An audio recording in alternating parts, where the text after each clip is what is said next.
গোটা সেদ্ধ কিংবা গোটা ষষ্ঠী অনেকের কাছে নামটা একটু অজানা মনে হলেও অনেক বাঙালিদের কাছে খুবই পরিচিত একটা নাম। নমস্কার, আমি শুভ রান্নাঘরে সকলকে স্বাগত জানাই। আজকে তৈরি করে দেখাবো একেবারে সুস্বাদু স্বাদের গোটা ষষ্ঠী কিংবা শীতল ষষ্ঠীর গোটা সেদ্ধ তরকারি। এই রান্নাটা বানানোর জন্য যে সমস্ত উপকরণগুলো নিয়েছি সেগুলোর সঙ্গে আগে পরিচয় করিয়ে দিই।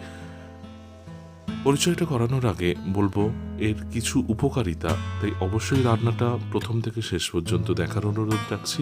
তাহলে দেখবেন এটা যারা কখনো বানাননি এটা আপনাদের কাছে ভীষণ উপকারী হবে। গোটা ষষ্ঠীর যে সবজিগুলো লাগে তার জন্য প্রথমে পালং শাক মূল উপকরণ।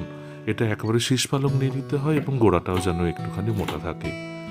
গোড়ার দিকটা একটুখানি ছোট ছোট করে এবং একটু ডগার দিকটা বড় বড় করে কেটে নিচ্ছি। আমরা বাঙালিরা, বিশেষ করে উত্তরের আমরা যে বাঙালিরা বলি, মা হয়তো বলেন, সেটা এই তরকারিটা খেয়ে থাকি শীতকালে এই সরস্বতী পুজোর ঠিক পরের দিনকে, অর্থাৎ সরস্বতী পুজোর রাত্রের দিনকে রান্না করে পরের দিনকে ঠান্ডা খাওয়া হয়।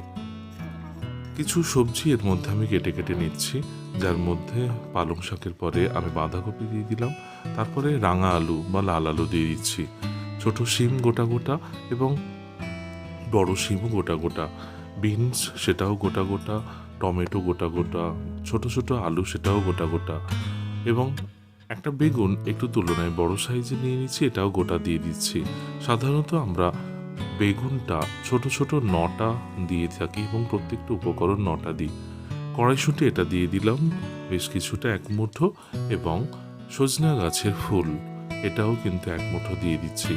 এই রান্নার বেশ কিছু উপকারিতা রয়েছে, সেটাও কিন্তু আমি আপনাদের সঙ্গে একটু শেয়ার করব। একটা রাঙালু গোটা দিয়ে দিচ্ছি। প্রথমে এই সমস্ত সবজিকে ভালো করে কেটে এবং ধুয়ে নিয়ে সেদ্ধ বসিয়ে দেব।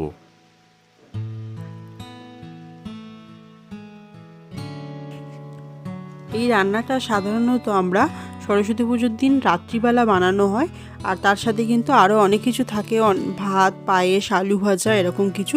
তো সেগুলো সকালবেলা আমরা এই ভাতটাতে জল দিয়ে পান্তা দিয়ে এই সবজিটা খাওয়া, এটা একটা আলাদা আনন্দ, আলাদা মজা, খুব সুন্দর লাগে খেতে। তো আজকের আমরা কিন্তু পান্তার সাথে এটা না দেখিয়ে আমরা ভাতের সাথেই দেখাচ্ছি, কিন্তু সাধারণত এটা কিন্তু পান্তা দিয়েই খাওয়া হয় আর খুবই টেস্টি হয়। এর মধ্যে অনেক উপকারিতা রয়েছে। এর মধ্যে কিন্তু গোটা গোটা কাঁচা লঙ্কাও দেওয়া আছে, তার জন্য একটু ঝাল ঝালও হয়, খেতে কিন্তু ততটাই সুন্দর লাগে।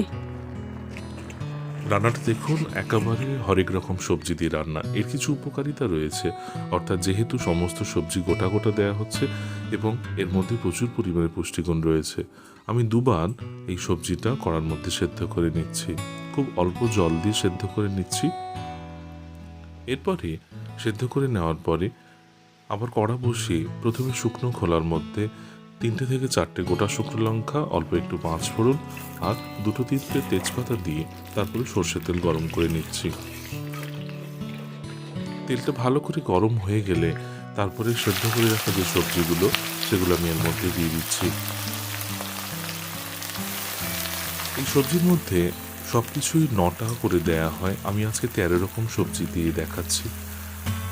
আমাদের বাড়িতে যে সমস্ত এই গোটা সেদ্ধ যে রান্নাটা হয়, সমস্ত সবজি মা গোটা গোটা দেন, শুধুমাত্র বাঁধাকপিটা বাদ দিয়ে। বাঁধাকপি এটা গোটা তো দেওয়া যায় না, কিন্তু পালং শাক থেকে সমস্ত বেগুন সবকিছু 9টা করে গোটা গোটা দেওয়া হয়।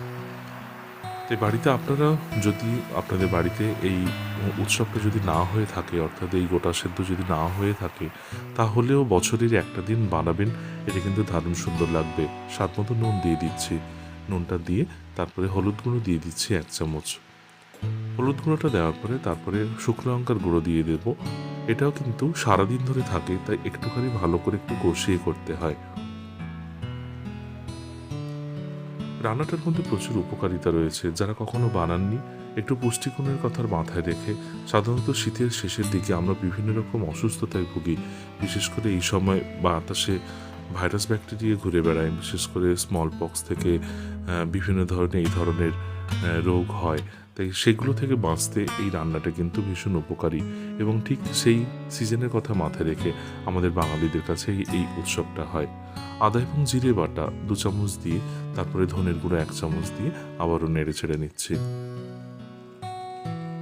এই রান্নাটা নিরামিষ বলে একদম ভাববেন না যে খেতে খারাপ লাগবে। নিরামিষ তো কী হয়েছে, এটা এত সুন্দর টেস্টি হয় না, রোদে বসে এক বাটি একদম চচ্চড়ি নিয়ে চিবাতে চিবাতে খাওয়া যায়।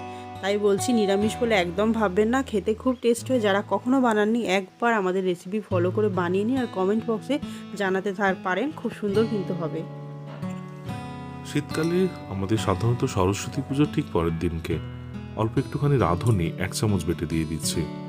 সরস্বতী পুজোর পর দিনকে আমরা এই চচ্চড়িটা খেয়ে থাকি। সরস্বতী পুজোর দিন রাত্রিবেলা এই চচ্চড়িটা বানানো হয়। রাঁধুনিটা আপনারা স্কিপও করতে পারেন, না থাকলেও হবে, আদা জিরে বাটা দিলেই হবে। আর কোনো বিশেষ কিছু উপকরণ লাগবে না। রান্নার একেবারে শেষের দিকে স্বাদটাকে ব্যালেন্স করার জন্য 2 চামচ চিনি দিয়ে দিচ্ছি। সঙ্গে দিয়ে দিচ্ছি 1 চামচ জিরের গুঁড়ো। কোনো রকম গরম মশলা গুঁড়ো দিচ্ছি না। বাড়িতে অবশ্যই একদিন বানাবেন, অবশ্যই আমাকে জানাবেন আপনারা কিভাবে বানিয়েছিলেন। আর এটাকে আমরা গোটা সেদ্ধ, আমরা বিশেষ করে গোটা ষষ্ঠী বলে থাকি, মা আবার এটাকে শীতল ষষ্ঠীও বলে থাকেন। এর সঙ্গে আমরা আলু ভাজা, কুলের চাটনি, পান্তা দিয়ে আমরা এই সেদ্ধটাই খেয়ে থাকি। আজকে ভাতের সঙ্গে রাত্রেবেলা করে এটাকে পরিবেশন করছি। দেখুন কতটা সুন্দর হয়েছে। শুধুমাত্র এটা প্রচুর পরিমাণে পুষ্টিগুণে ভরা, তাই অবশ্যই রান্নাটা একবার করবেন, দেখবেন দারুণ সুন্দর হবে। আমরা কখনো গোটা গোটা খাই না, তাই অবশ্যই এটা একদিন করবেন। সবাই ভালো থাকবেন, সুস্থ থাকবেন। আর আমাদের চ্যানেলের পাশে থাকবেন, নতুন নতুন রান্না দেখতে থাকবেন। সবাইকে ধন্যবাদ। টাটা।